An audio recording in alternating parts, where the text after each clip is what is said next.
Hi guys, this is Erica the Goober, and in this tutorial video I am going to show you how to create fire effects in Photoshop and Procreate. Nintendo recently announced that they are working on a sequel to Breath of the Wild, and I am super excited about it, so of course I had to draw some fan art of Zelda with her cute short haircut. While creating this illustration, I thought it would be a cool idea to create a tutorial about how to do the fire and glow effects, since they are a big part of the illustration.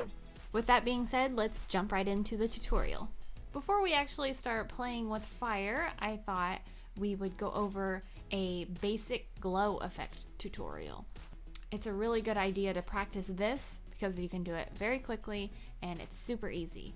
Start out creating a circle on a new layer. It's important that your background is dark because your glowing effects will show up better with a dark background. Next, I will duplicate my little circle layer and I will apply a Gaussian blur to the lowest layer. Next, you want to take the layer that you just blurred and set the blending mode to hard light. You don't always have to use hard light, but in this case it worked the best for me, so you can just play around with whatever layer blending mode works best for you to see what fits your illustration. Lastly, I go back up to my original circle layer and I add a slight Gaussian blur to that. Once you do these 4 simple steps, you should have this little glowing dot. Now that you know how to create a basic glow effect, you can apply this knowledge to creating your fire. In the specific example I'm using, the flame is on a torch. In this case, it was best for me to render out the character before I started adding the fire. So here I have my line work done already. I am blocking out the silhouette of the character and adding color as well as coloring the lines. I also added a little bit of shadow variation in here as well. Later on, I will go back and add some more highlights after I do the fire.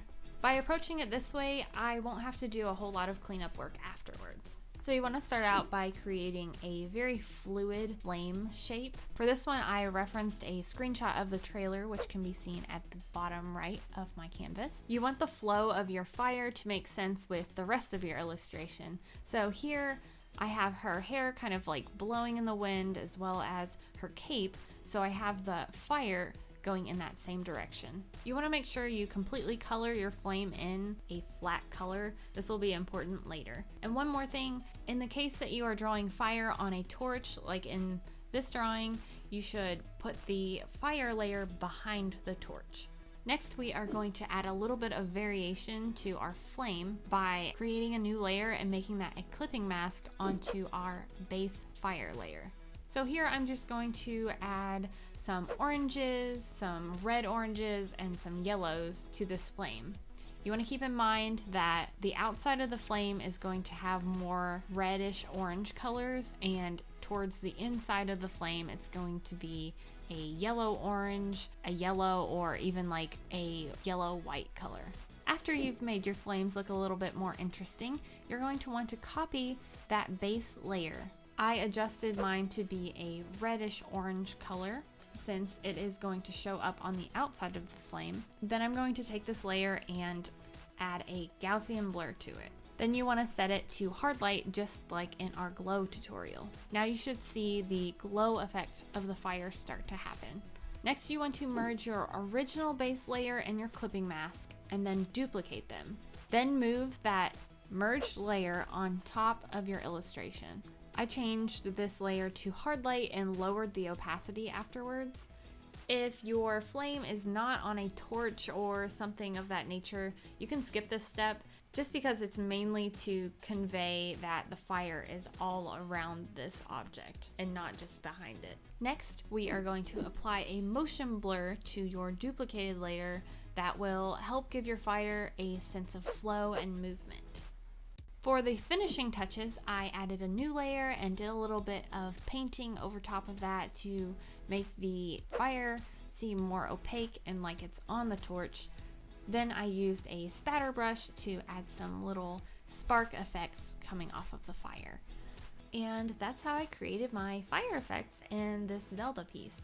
If you take a look at the final illustration, you can see these glowing pinkish red dots. They are created with the same steps I used in the glow effects tutorial, and I also used a little bit of that motion blur on some of them to create a sense of motion, just like I did in the fire. I'm gonna let you finish watching this speed painting where I continue to use these glowing effects and tips that are provided in this tutorial, and in the meantime I am going to do some Patreon supporter shoutouts. We've added quite a few top supporters this month, including Chenmore050, Kawaii and Chivis, and Tori Lynn.